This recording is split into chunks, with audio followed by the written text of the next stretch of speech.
Hello, everybody, and welcome to another episode of the Capital Gains Tax Solutions podcast, where, as always, we believe most high net worth individuals and their professional teams struggle to find great capital gains tax deferral options. Not having a clear plan is the enemy, and using a proven tax deferral strategy such as the deferred sales trust is the best way to exit your highly appreciated assets tax deferred so you can create, preserve, and grow more wealth. I'm your co-host, Pearson York, filling in for Brett Schwartz. In each episode, I'm joined by some of the best wealth, business, leadership, and real estate entrepreneurs in the world to share inspiration, deal stories, ideas, and strategies so together we can make complex tax deferral strategies simple and passive income plans achievable. We're also streaming on expertcresecrets.com, the Capital Gains Tax Solutions YouTube channel, the Kingdom Luxury Realty Facebook channel, and the Kingdom Luxury Realty YouTube channel. And our next guest I'm real excited about. Flipped over 700 homes. He's a real estate coach out in Missouri, and he's going to give us a ton of value today. Please welcome Joe Dodge. Joe, how you doing, man? David. Knew that. It's okay, man. We're going to have some fun today. Didn't you say your middle name was Joe? No. It's all good. David Dodge. Happy to be here. David Dodge, dude. Cheers. Thanks for having me, man. Thanks for having me. You're welcome. I'm just going to call you Joe for the rest of the podcast, dude, because I think it's... I'm not mad at you. It's all good. You can call me Joe if you want. Dude, I think I've butchered like 90% of the names except for like John Smith, dude. Honestly, like I should be fired. It happens to me sometimes whenever I have my own podcast as well, and it happens from time to time, man. It's all good, though. When I come on, you can call me Pierre or something, and we'll be even. Awesome. All right. Well, David, tell me a little bit about your backstory. How'd you get to where you are? Yeah, definitely, man. So I'm 37 years old, and I started investing in real estate at the age of 20. And I was in college. I was using a method or a strategy back then called house hacking. So I'd go find a property that I wanted to buy, and I'd go get a loan and live in one of the bedrooms and rent out the rest of the bedrooms. And that, basically either allowed me to live for free or very, very cheaply, like maybe $100 a month, something like that. And I actually did that 3 times while I was in school. And then the next couple of years out of school, throughout the rest of my 20s, I was actively buying about a rental property a year. So all through my 20s, from the age of 20 all the way through, 29, 30 years old, I was buying rentals. I was doing it very passively, though, about 1 a year on average. I think at the age of 30, I maybe had 12 rentals. So got lucky two years out of 10 and bought 2 instead of 1. But, I did it kind of the wrong way when I look back. Hindsight's always 20/20. And, I didn't necessarily do it the right way. And the reason I say that is because this is how I did it. Pierce, I would locate an agent first. That would be step 1, find an agent. Step 2, have that agent go to the MLS and start sending me properties that fit my buying criteria and then areas that I liked. And then I would weed through a couple of those, maybe even go view a couple of them. And then I'd start making offers on those properties. And, I'd get those properties under contract. And then I went to the bank. That was the process. Agent, MLS, offer, contract. Now that you have an accepted contract or accepted offer, you go to the bank. The bank says, yeah, we'll lend to you, but we're going to only give you an 80% loan. And that was fine. So I would have to come up with 20%. And in the beginning, I didn't have the 20%. The average house that I was buying through my 20s was about $150,000 property. 20% of 150 is 30.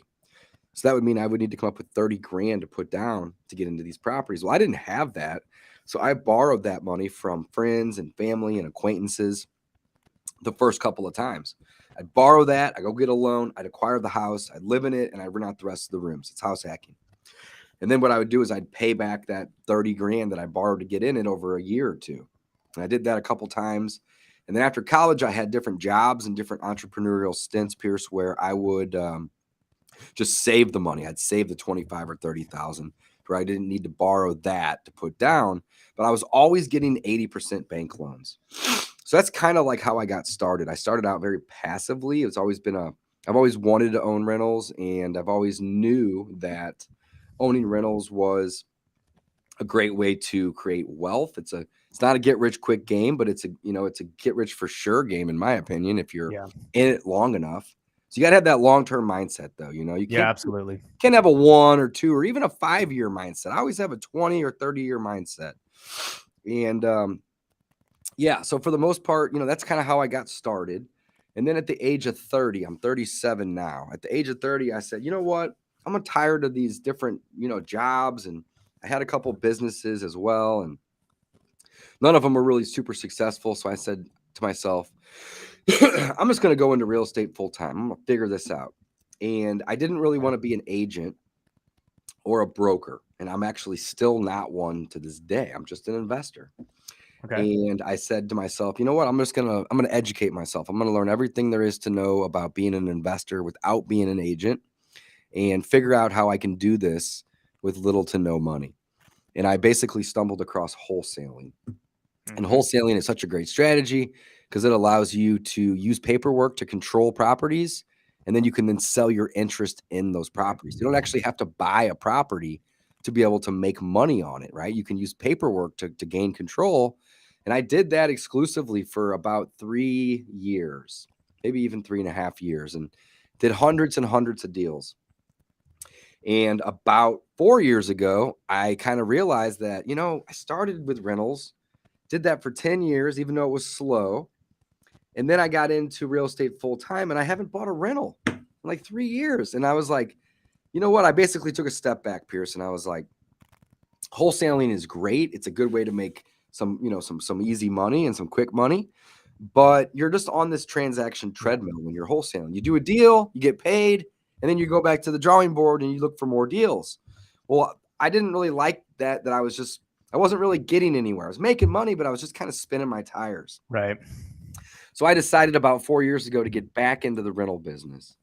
And this time around, I started doing it the right way. So the wrong way is putting down 20%, buying them off the MLS, using an agent, all the things I mentioned. That's the wrong way. The reason is because if you don't have 30 grand to put down, or you can't borrow that 30 grand to put down on an 80% loan at, $150,000 purchase price, you are not going to be able to get into the deal. So now what I do is I use a strategy called the Brrrr method. And the Brrrr method is an acronym. It's B with 4 R's. And what it is really, it's just a strategy that we can use as real estate investors to acquire rental properties with little to none of our own money. Now, it is a process. It's not going to happen overnight. But if we execute and follow this strategy and this process step by step, what it does is it allows us to acquire the same rental that I was buying in my 20s, $150,000 purchase price, but I'm not having to put $30,000 down to acquire the asset. So the Brrrr method is my passion. Like you had mentioned, I flipped about 700 houses, so far in my career. And at this point in time, I own about 90 units that I rent out. So 60 of those are individual single family homes. And then I have about 30 apartment units as well. Awesome. And, awesome. Okay. All right. Let me stop you there because there's a lot to unpack there. So you got it. You started off with house hacking, which is a brilliant strategy, right? Buying in your 20s, and you were borrowing money. You're out in the Missouri area? I'm in St. Louis. St. Louis. Okay. So I sold a deal in St. Louis. Should have called you. I might have. Yeah. Who knows? It's possible. Who knows? I was making a lot of calls. Anyways, so you're house hacking, you're buying these deals, you're having your friends live in them, they're paying the mortgage, you're paying back the 30 grand, but that's the wrong way. Now, did you keep those, or did you? I still have a couple of those. I actually sold a few of them off late last year. Okay. Just because in 2021. Yeah, 2021. Yeah, late 2021, and I sold a few of them off actually in January. Now that I think about it, the supply is low and the prices are up, and I wanted to pull some chips off the table. Yeah, so that makes sense. I'm constantly buying new ones. Right. But sometimes you got to pull some chips off the table. So that's what I Sure. did. But yeah, as of today, I think I have 92 units, give or take. Wow. Okay. So I believe everyone has been given a set of gifts that have made them successful. What do you think are one or two gifts, superpowers that you have that have let you to be successful? Oh, I would say number one, empathy. I have high empathy. I have the ability to put myself in other people's shoes. And I think that that's a very, very good trait to have when you're negotiating with a seller, is that. Number two, honesty and transparency. I win deals all the time and I'm not the highest bidder. And the reason is I'm super honest. I'm super transparent. I tell them what I plan to make, how I plan to make it. And I open up and, I'm really good at building rapport with people, getting them to know you, like you, and trust you. That's really what rapport is at the end of the day.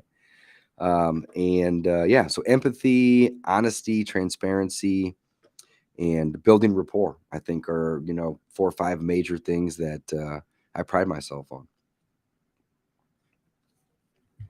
I think you're muted. So, There you go. okay. So the Brrrr method, right? And for those of you who don't know, buy, rehab, refinance, Rent, refinance, repeat. rent, refinance, repeat.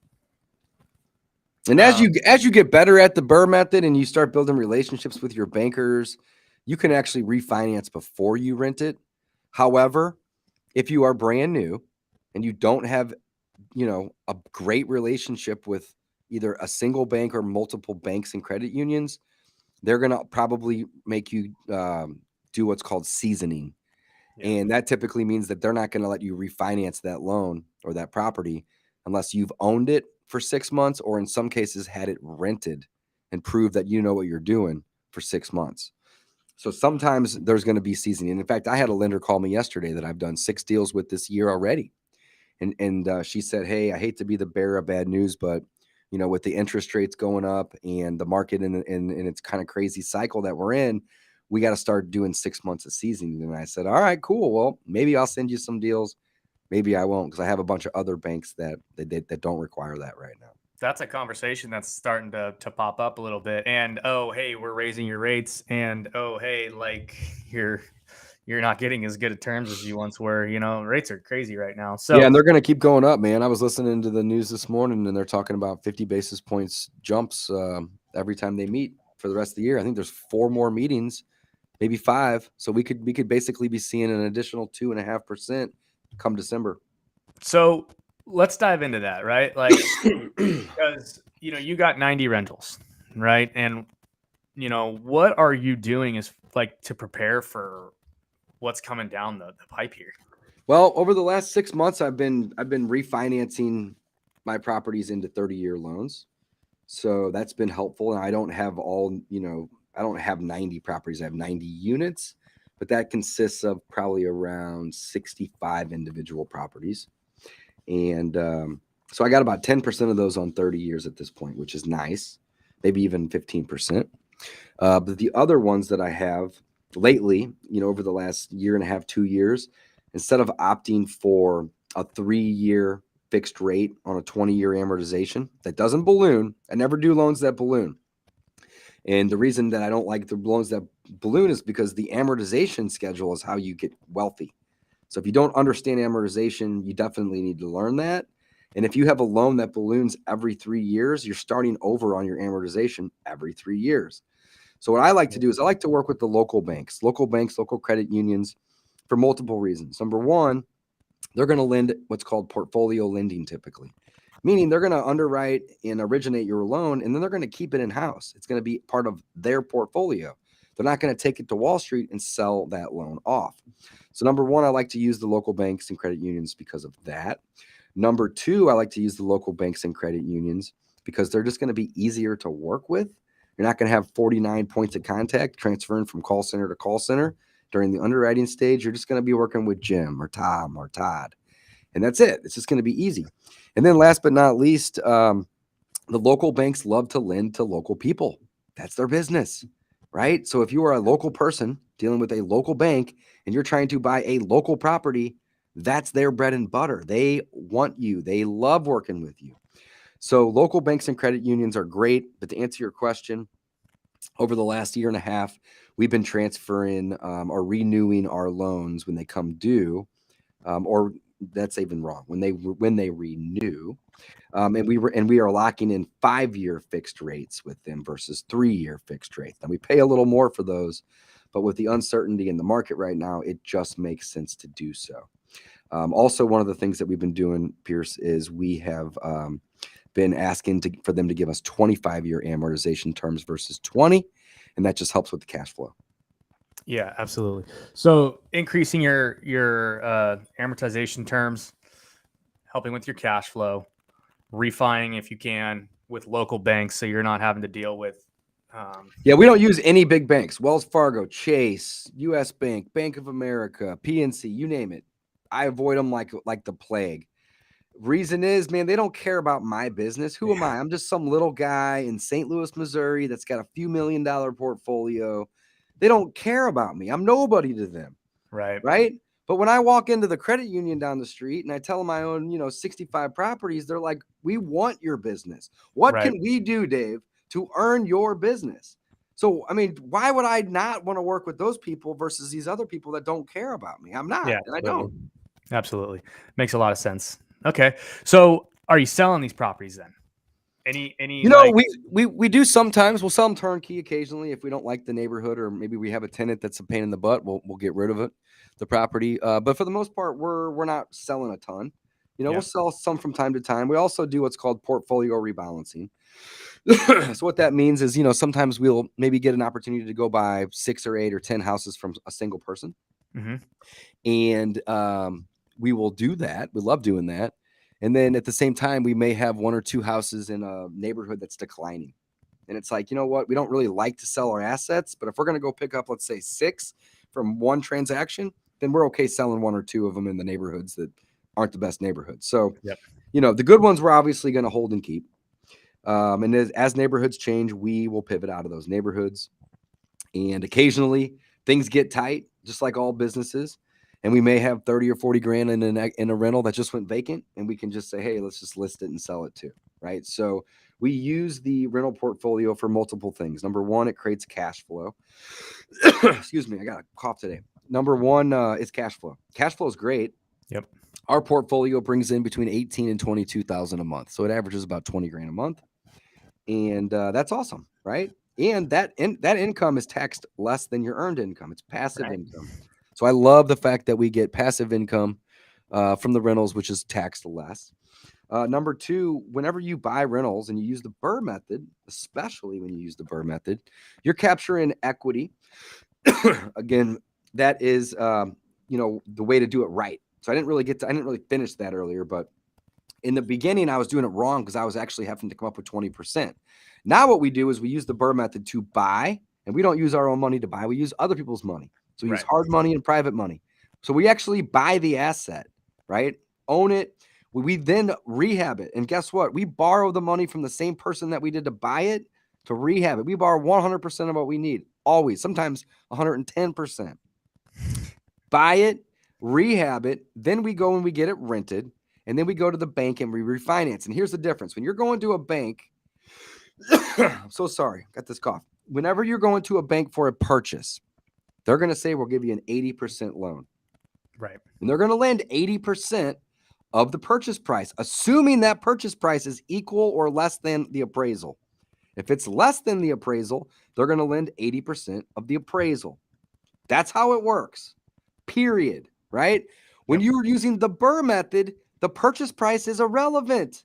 You've already bought the property. You're no longer going into a bank and saying, hey, I'd like to use you to help me buy a property. Do you want to lend me money to buy a property? Well, of course, banks like to do that, but they want to see 20% skin in the game. Right. So the way to avoid the 20% skin in the game and the way to not do it wrong and to do it right is to buy the property with hard or private money. Pay cash for it. For sure. Fix it up.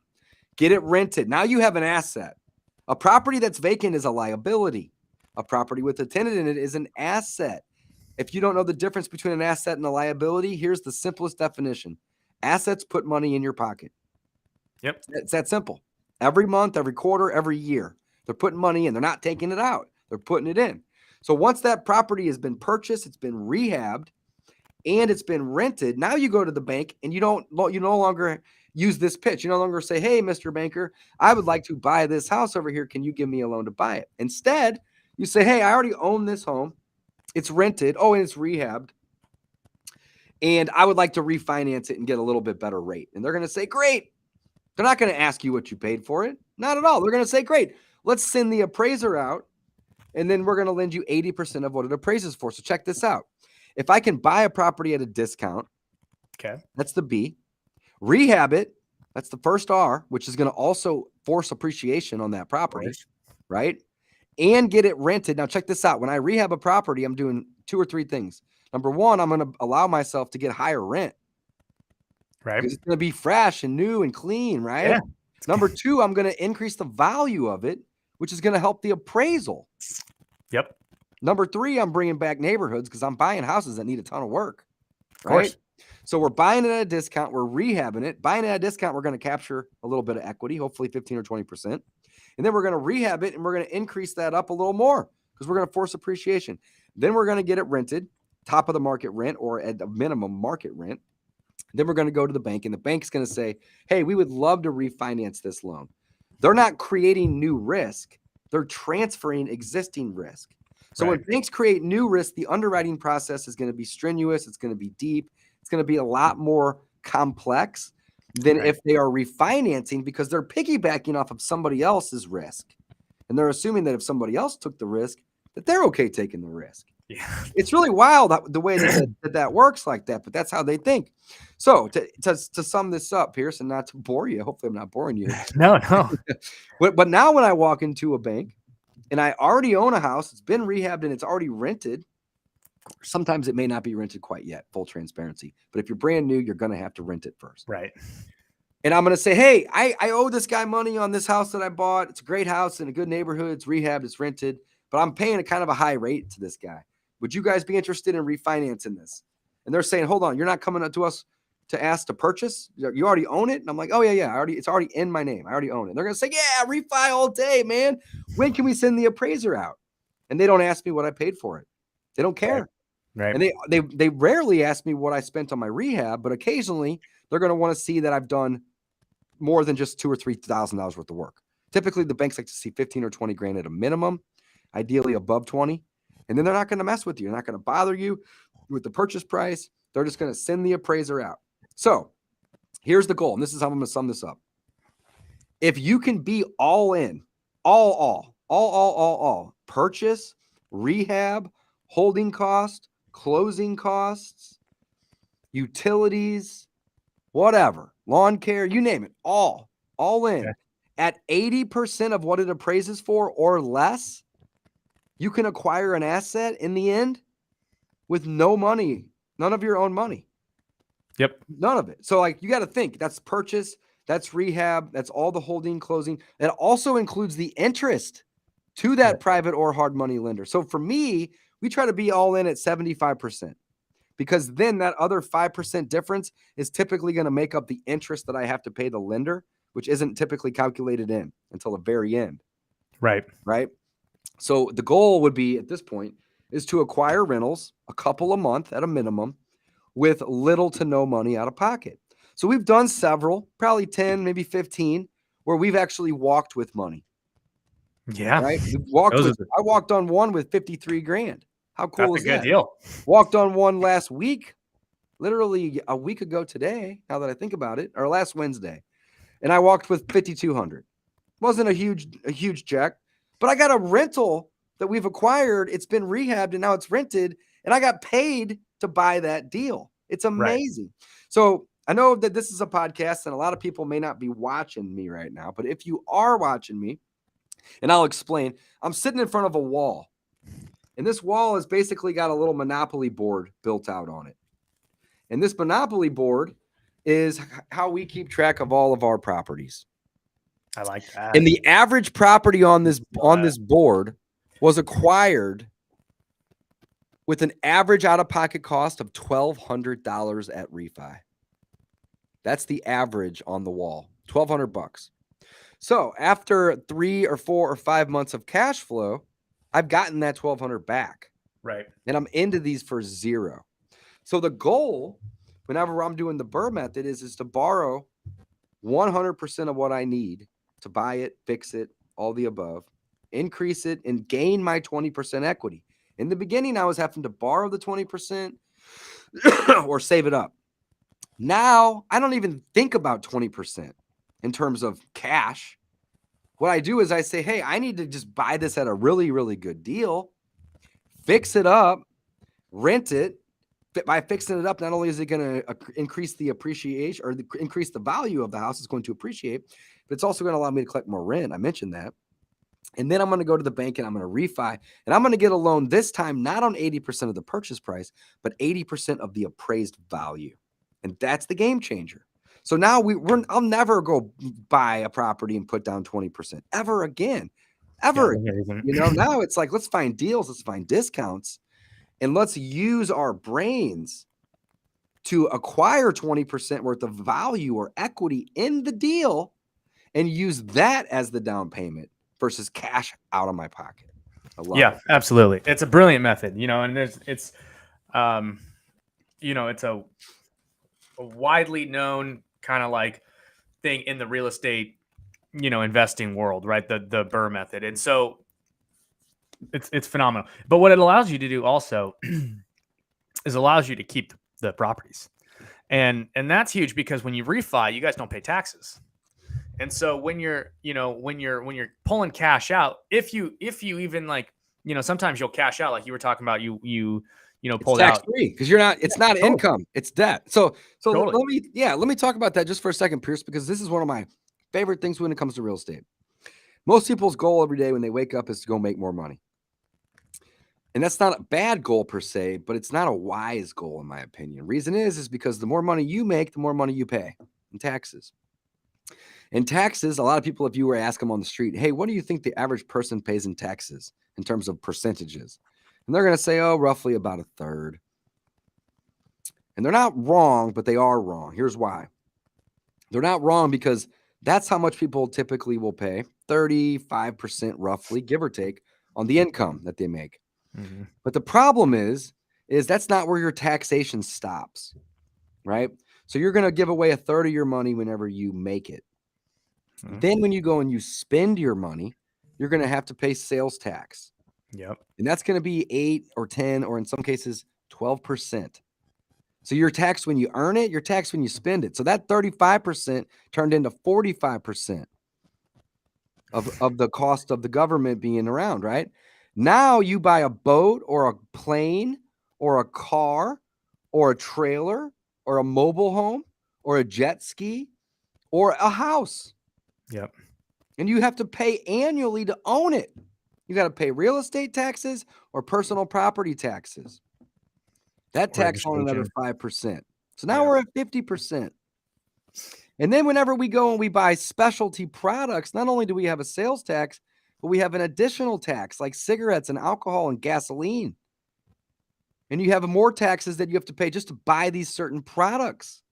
So at the end of the day, the true amount of taxes that we end up paying is 55 to 60% when you factor in all of it. Yikes. It's not fun to talk about. Yeah. But these are the facts. It's crazy. So here's why I love the Brrrr method. Here's why I like real estate. Here's why I like rentals. All three of them, same reason. Whenever I go and I acquire a piece of real estate, a rental, and I capture 30 grand worth of equity, it's $150,000 appraised house. I'm all in at, let's say, 115, 120. Okay. The bank's going to lend me, 80%. So they're going to give me the money to buy it and be all in at the loan amount. But now I have this 30 grand worth of equity that I didn't have to pay for. Well, that 30 grand worth of equity isn't income. It's wealth creation. Yep. So I don't pay taxes on that 30 grand. I can go borrow against it via a refi or a home equity line of credit or a rolling line of credit or whatever. And I don't have to pay taxes on the borrowed money either. So my goal every day isn't necessarily to make more money because that means I'm going to have to pay more taxes. Yep. My goal is just to create more wealth. Wealth isn't taxed. Income is. And a lot of people don't know that.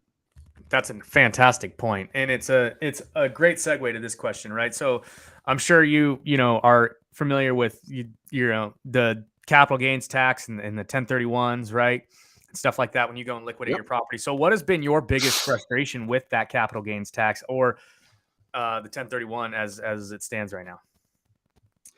I've only done one 1031, and I think 1031s are great. I just don't think that I'm really there in my career yet to really take the best advantage of them, because whenever I need to sell a property, I typically need the cash. I need the income. And when you 1031 it, you're deferring taxes, but you don't get the income either.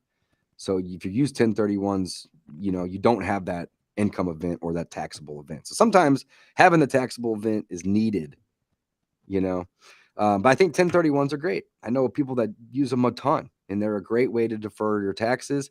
One of the reasons I think 1031s are the most amazing thing is because if you keep deferring your taxes by using 1031s and then you die and you leave the real estate to your family, the basis gets reset to the market value.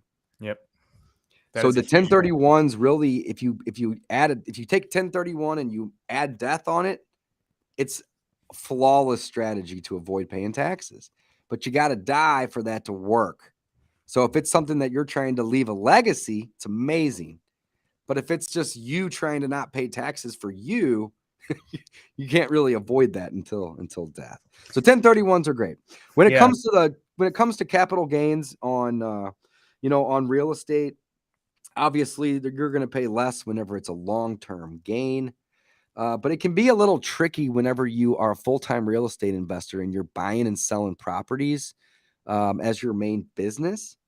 Because if I sell a property and make 50 grand on it, but I have $40,000 worth of expenses in my business this month, I don't have to pay taxes on that 50 grand, because to me, it's a business, right? So really what matters at the end of the day is, what is the net income on that month? And then what percentage of that net income was short-term versus long-term? It gets a little complicated when you do this full time. I have to have a CPA help me with all this, because it's way over my head, right?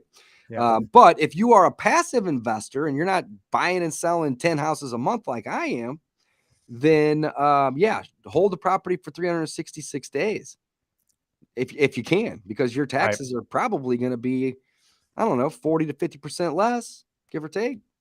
Yep. Yeah, definitely. And one of the things you said, I want to just go back and touch on, because I think it was really interesting. And it was, you 1031 up until you die, and then, you can pass on a legacy. And the one thing that I would say to that is that's absolutely true that you do get a stepped up in basis. And I think that that's a phenomenal advantage to a 1031.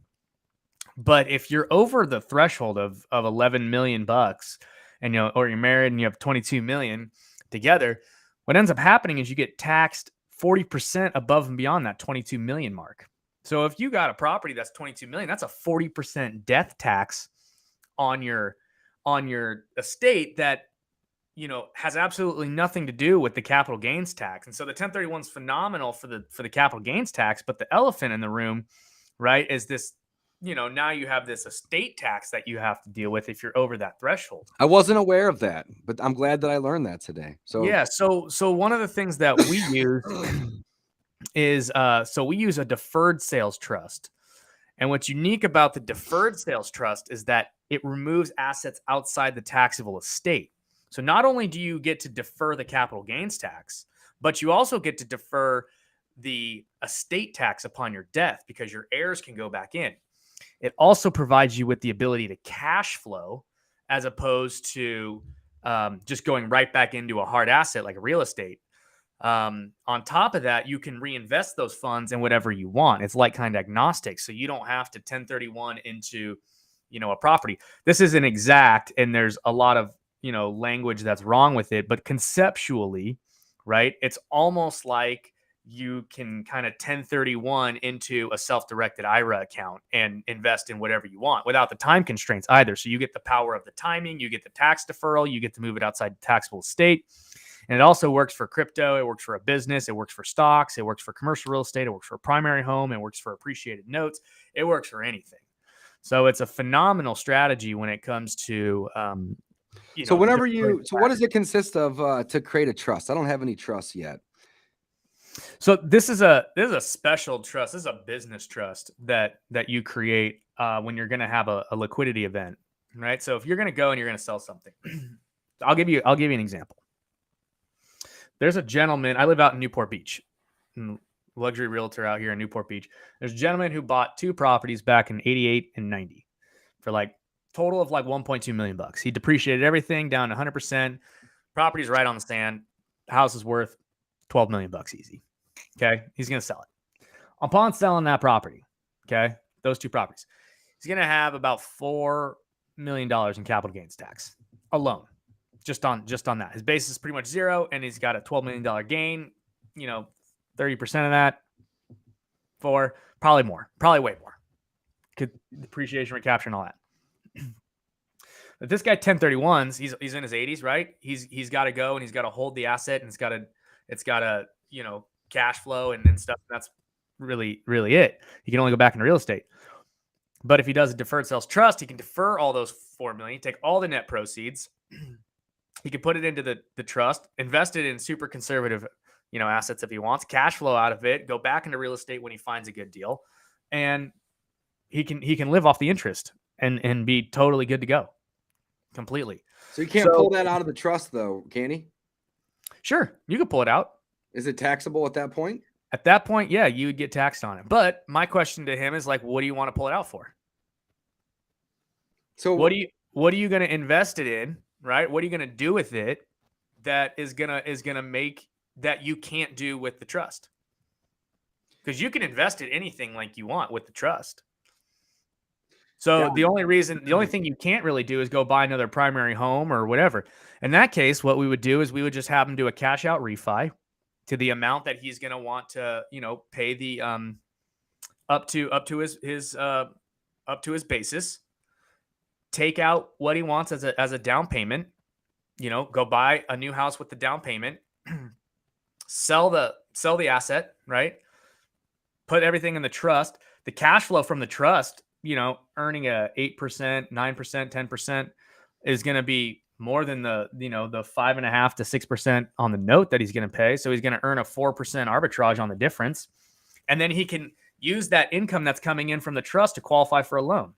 And he has the down payment amount to go ahead and put it down. So now he's pulled out the equity, right? It's cash free, or it's tax free, right? He's using that to put that as a down payment. He's using the interest that he's earning on the note, right, to pay for his mortgage if he wants to do that. Plus, he gets a 4% arbitrage, and he gets to invest it in whatever he wants, whenever he wants, and he gets the entire chunk at the same time. So you can diversify it, and you can put it in. So whenever you say deferred, I get the whole process there, and that sounds really neat. But is it like so then if this gentleman dies, mm-hmm. and then his family, his heirs, they inherit this trust, can they pull everything out of that trust tax free, or do they have to then pay taxes on his behalf? So they step right into his shoes as the beneficiaries, and they can leverage the trust the exact same way. Got it. But if they pull anything out, the taxes have to then be paid not only on what was owed before, but also the current gains, or no? So the current gains will be taxed if he takes them as income, as interest earned income will be taxed as ordinary income, right? And then you start dipping into principal, and you can pay taxes. But what's unique is it's super flexible. So you can actually take, let's say you want to buy a boat, right? And the boat's $500,000. All right, we'll take $500,000 out, right? If it dip into principal, you just pay a little bit on that tax, right? So you'll pull out, I don't know, 650, whatever the math is, right? And then you go and buy your boat. Cool. And then you have the rest of it to do whatever and invest it in whatever. And it just, it's kind of like a 1031 where it's in that deferral state, right? It's in the QI, you defer it, you put it into another property, it's still deferred, but you just continue to kick it down. But it's outside the taxable estate at this point. So you're not paying that death tax when you die. Got it. Okay. Interesting. Yeah, I didn't know anything about that. Thanks for the education. That's interesting. Yeah. And you guys can all learn more about that at capitalgainstaxsolutions.com. We also have a mastermind. I invited you already. I snuck your email in there and clicked send. But yeah, every Friday, 10 a.m. Pacific, 1 p.m. Eastern, we have that mastermind group. You can come in, ask questions, get to know everybody, and learn way more about it. Ton of stuff, ton of information on the Capital Gains Tax Solutions website and all that. David, I know that we're kind of coming up on time here. Where can people get a hold of you? Yeah, definitely, man. So my website is wholesalinginc.com/rentals. That's where you can go and you can learn more about me. You can learn more about the Brrrr method. Yep. And if you want to book a call with my team, we would love to talk with you. My passion at this point is just to help other people and coach them and mentor them into creating a small to large portfolio, whatever they want, of course, that is going to create passive income for them. That is how we can achieve financial freedom, is by creating passive income.